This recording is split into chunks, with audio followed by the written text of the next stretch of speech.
Hi, my name is Ed Loftus. I'm a gastroenterologist at Mayo Clinic, and I specialize in the care and evaluation of patients with Crohn's disease and ulcerative colitis. And I'm here to talk about a somewhat off the grid topic, and this is about the use of parasites to treat inflammatory bowel disease. So there was an observation made by Dr. Joel Weinstock, who is in Boston now, used to be at the University of Iowa, that it was only when societies became clean enough that they began to see a rise in the incidence of ulcerative colitis and Crohn's disease. And he speculated that perhaps the elimination of parasites like roundworms or whipworms or tapeworms from the water supply actually paradoxically caused or indirectly caused Crohn's disease or ulcerative colitis. The thinking being that the immune response that you mount to fight off parasites is very different from the immune response that we see in patients with ulcerative colitis and Crohn's disease.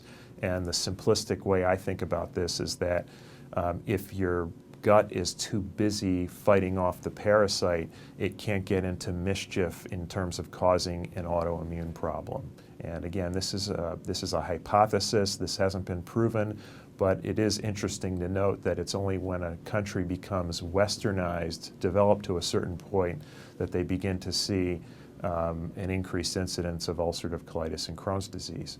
So Dr. Weinstock and his colleagues at the University of Iowa, this was going back 10, 15 years ago, explored this further, and they actually did a couple of small studies where they gave patients with ulcerative colitis or Crohn's disease ova or eggs from a certain pig whipworm called Trichuris suis. And this pig whipworm would actually hatch in your intestine and cause a temporary low-grade infection with the parasite. Now, humans are not a natural host for this pig whipworm, so eventually you would eliminate the worms and you wouldn't be set up for a permanent infection. And so they would actually treat these patients periodically with these pig whipworm eggs, and surprisingly, they actually saw a modest benefit. These two studies, one in ulcerative colitis and one in Crohn's disease, were published about 7 or 8 years ago and did show a modest benefit. Now, they were small studies. The ulcerative colitis study was only about 54 patients, and the Crohn's disease study was about 29 patients. You need to do larger studies. It needs to be confirmed in other settings before we can conclude that these are an effective therapy. And there was also an issue initially with the FDA saying there is no way we're ever going to approve giving a patient a parasite to treat their bowel condition.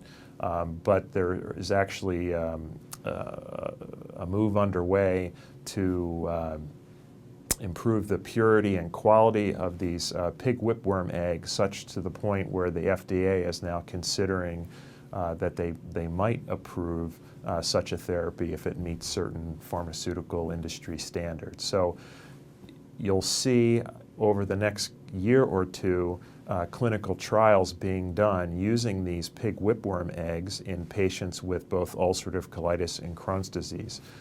We're currently not participating in these studies. We've been thinking about participating in one of them in the near future, but it's not up and running yet. So this is more of an FYI. Stay tuned. This story is still developing. Thanks.